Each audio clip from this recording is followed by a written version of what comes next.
Experience the most efficient system for delivering sulfur and phosphate to meet your crop's needs with Smart Nutrition MAP plus MST.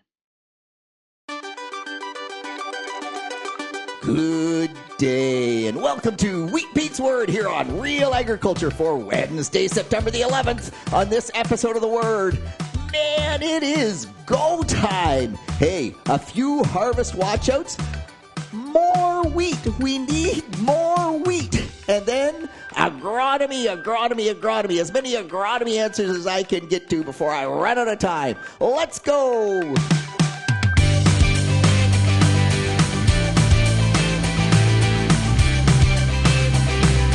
What a finish. Incredible. If the weather forecast is right, you could not ask for more perfect weather to finish the corn crop, to finish the soybean crop. If anything, we might get into some dry conditions that will affect wheat planting. We will talk about that. But yes, just hot and dry, perfect weather really for corn. It's got the longest to go to finish. The soybeans, believe it or not, soybeans that are still green or even starting to turn yellow, they are packing in photosynthate like crazy into those soybeans. So this weather should really help finish off those Florida beans or those Hawaii beans at the top of the plant and give more kernel weight in the corn crop. That is awesome.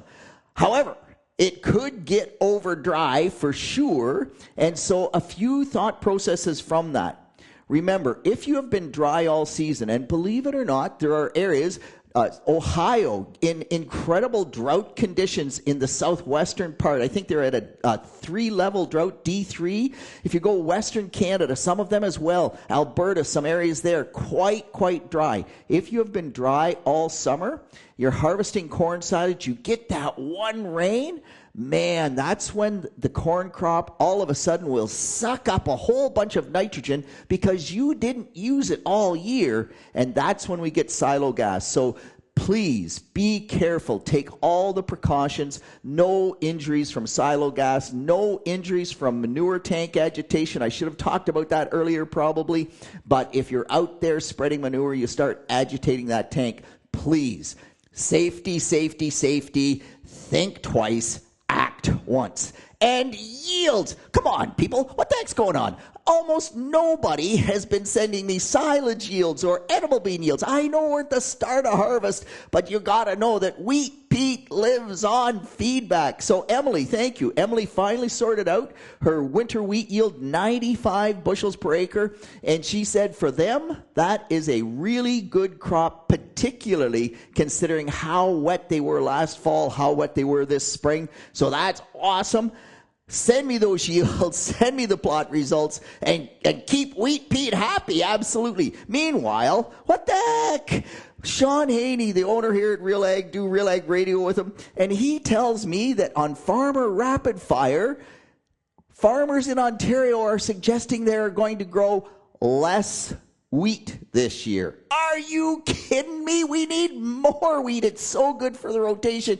I had a great conversation with Deb Campbell. We had unbelievable yield potential in the winter wheat crop. I'm struggling to get the Agricor numbers. We're working on that to give us an idea where we shake out.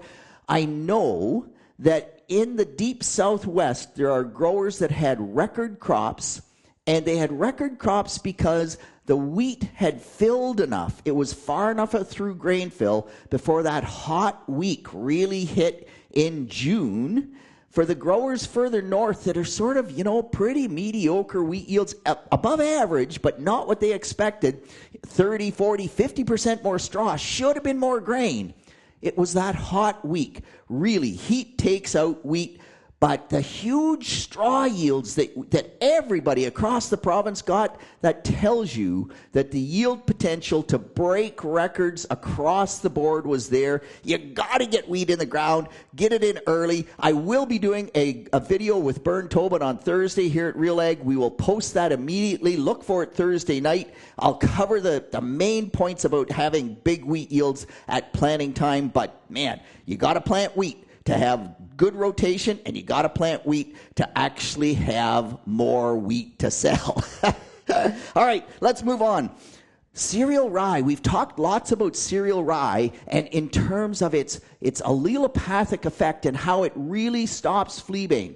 Man, it only goes so far. So in the post, we're going to put a picture that I took.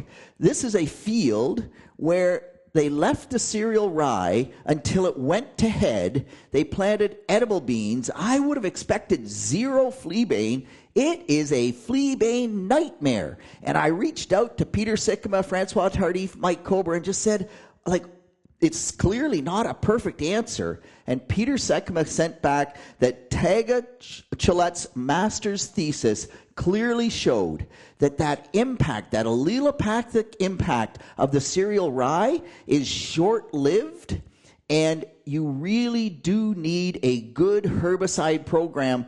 That the cereal rye is only one tool in the toolbox and not a total solution. And wow, such a great reminder that we really need to use multiple modes of action. Cereal rye, one mode of action. It is not 100% fleabane control. Meanwhile, if you get a chance to plant cereal rye as a cover crop ahead of soybeans, that can have some pretty good impacts. So a thought process as we move ahead. Get out there and scout. Greg Stewart, my great friend, saying, Peter, so tell people to go out and do cob counts. If they know the seeding population that they dropped, they should have gone out and seen in June what their stand was like. Now they need to go out and they need to get a cob count. So Greg has been doing some of that. He has a plot on my farm. He did it there. I'm quite sure, based on bags of seed that I bought and all the rest, I'm pretty sure I dropped 33,500 seeds per acre of corn. Greg actually dug up and said, no, Peter, my counts say you only dropped 32,700. But my stand in June was 32,400. That's an amazingly good stand. If I only dropped 32,700, I only lost almost nothing.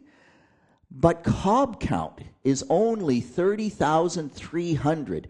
And then you have to go back and say, what happened here? Why did that 2,000 plants per acre, or a little over 2,000 plants per acre, not make a cob? And if we can sort that out, we're going to do a lot better job and have a lot higher corn yields. All right, move on. And Burndowns, I talked about this last week.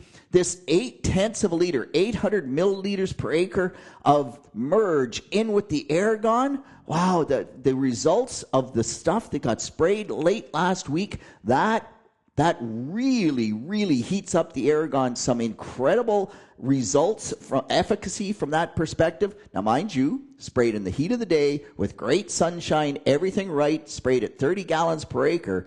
But we used to cheat the the merge rate. It was 0.4. We cheated up to 0.5 or 0.6. Going to 0.8 really does seem to help. So that's kind of cool. But on that note, no Roundup on edible beans. Good grief. Check with your buyer. There are a few edible bean types that you can, but most of the edible beans, no Roundup. It's a full stop. We even had a field of black beans. It is phenomenally variable. Like, it just got pounded and pounded and pounded with rain. And we went to the buyer and said, man, how do we deal with this with just Reglone or just Aragon with the other products? Is there any chance we could use glyphosate in this one instance just because it's a nightmare? And the answer is absolutely not. The buyers will not accept that. So we have to figure it out. We have to spray the crop when we best can. In the green areas, we're going to have to lift the header. It's part of the process. No Roundup. In Western Canada, they have a program called Keep It Clean, and it's all about not putting glyphosate on as a harvest aid too early. So if you're IP soybeans, again, you have to wait until all of those soybean plants, at least 90%, 95% of them, have changed the pod color, that they actually come away from the skin of the pod. We just cannot afford to screw this up. In the edible bean game, zero Roundup unless you have clearance from the buyer, and that is going to be pretty rare. Okay, I want to move on, because on this note, man, we want to plant wheat early. How many times has Wheat Pete said, Early. Number one thing to get good wheat yields, early. So a great question from Paul Hermans, the International CCA of the Year out in Eastern Ontario, saying, all right, people out there that have done this before, what about pre-harvest desiccation on soybeans? What works, what doesn't? Dr. Dave Hooker responding. Emma Dealman did her master's on this. She also responded. Really interesting stuff. If you are dealing with soybeans and you want to speed that wheat planting and you say, okay, what can I spray? Well, most of those soybeans are glyphosate tolerant, so that takes Roundup out or glyphosate out is not going to work. That leaves you with either Aragon or Reglone. Of the two, in terms of speeding harvest, Reglone is the best by far in the trials that Emma did. But get this. At R6.5, you spray Reglone, you can gain 5 days in harvest. So 5 days earlier wheat planting, that's typically 5 bushel per acre more wheat. Sounds great. Unfortunately, they lost 3 bushel per acre in soybean yield when they sprayed Reglone at R6.5. And you just kind of say, wow, that's a whack of soybean yield loss that late in the grain fill process. But what it does remind you is that these soybeans, even though they look like they're coming into maturity, they really are still pounding a ton of resources, a ton of carbohydrates, photosynthates into that seed, making seed weight.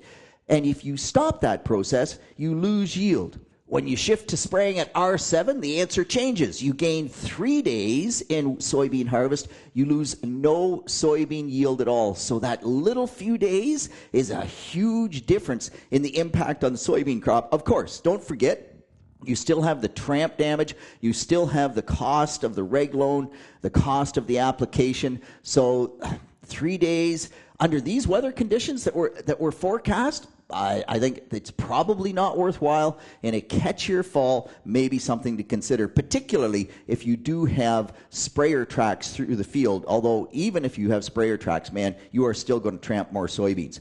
On harvest, yes, man, it is going to get dry. If the weather forecast is right, we are going to be harvesting over dry edible beans, over dry soybeans. So try to stay on top of that. Try to get it before they get too dry. And does it make a difference? Well, of course it does. In edible beans, huge impact on the number of cracked seed coats. Laura Lindsay doing some really interesting work in Ohio on over dry soybeans and shatter loss. If you let your soybeans get to 9% moisture, you will get 8% shatter loss in the harvest process. That's what her data says. When you catch them at 13% before they get over dry, the loss was less than 2%. This is shatter loss at the header. So that's a 6% gain in yield. Not only that 4% moisture loss, well, that's 4.4% yield loss because of the lack of water that you're going to get paid for. So, yeah, it's going to be tough. But as much as you can, stay on top of harvest and get those beans out of the field at harvest moisture, not over dry. Okay, I want to move in and talk about wheat. So first off, a caller saying, all right, Peter, you're talking about seed count. I buy seed, it's got a seed count on the bag. Is that the seed that's in the bag? Is that just from the cereal crop trials? No. If you are buying seed and the seed count is on the bag, 100%, that is the number of seeds per pound in that particular bag, in that seed lot. That is the number you use. On that note, Mark from Napanee sending me some great data. And Mark, you must keep awesome records. Really appreciate this. But the same variety, and we talked about how environment can change seed size. So the last 5 years, Mark went back over his data. The same variety of wheat varied from 10,700 seeds per pound, that's big seed, to 14,300 seeds per pound, that's pretty small seed. And that changes if you're aiming for 1.5 million. That changes your seeding rate from 105 pounds per acre to 140 pounds per acre. And so this seed count and getting that right, It has a massive impact. I did a meeting for Hensel Co-op at Tilbury. We talked about seeding rate. A grower said 3 bushels per acre. Man, if that's where you're at, if that's truly where you're at, I challenge you next spring to go out and seed a half a bushel of corn per acre and see how comfortable you are with that. Seeding rate by seeding date, like all of this stuff is incredibly important. We've talked about it lots, but it does make a difference. All right, I want to move on because Paul called me with just an awesome question. I actually had to do some digging and do some math and think about this. Paul seeded cover crop oats after his wheat crop. Awesome, exactly what you should do. And he put on 4,000 gallons of hog finishing manure. And how many times have I talked? 50 pounds of nitrogen. Well, 4,000 gallons, without an analysis, we'll assume there's 35 pounds per 1,000 gallons. It's 140 pounds of nitrogen. Those cover crop oats should be unbelievable.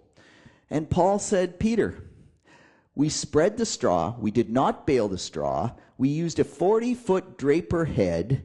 And the combine, I don't know, did it spread 20 feet or 25 feet? It sure didn't spread 40 feet. Let's say it spread 20 feet. In the 20 feet where the straw was left, it spread but not fully. Man, those cover crop oats are crappy. In between, they're incredible, but man, they are crappy where the straw is. Would it help if I added more nitrogen? And so, like, that's a great question, and I've seen this in so many fields. Wherever the straw residue was, the oat growth is poor, or at least a lot poorer. That makes some sense, but what does the math say? So here's what the math says. Paul had a 130 bushel wheat crop.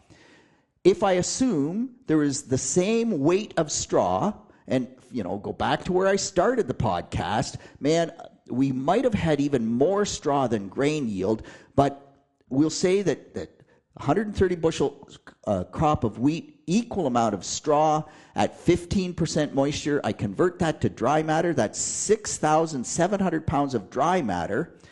And remember, straw is an 80-to-1 carbon to nitrogen ratio, and the bugs don't do anything much to it or are very slow, tying up nitrogen, hurting the oat crop growth until we get it at least to a 30-to-1 carbon to nitrogen ratio. If we spread that straw perfectly back on the field, that would take 110 pounds of nitrogen to change the carbon to nitrogen ratio from 80-to-1 in the straw to 30-to-1. We have 140 pounds on, so if we'd have done the perfect spread pattern, we would say that was pretty good. However, if it only spread half the width, now I need 220 pounds of nitrogen in the windrow area. I've got 140, I need 220. No wonder the oat crop is crappy. And so could you fix that with some added nitrogen? The answer is yes, but you'd have to apply the nitrogen just where the straw was.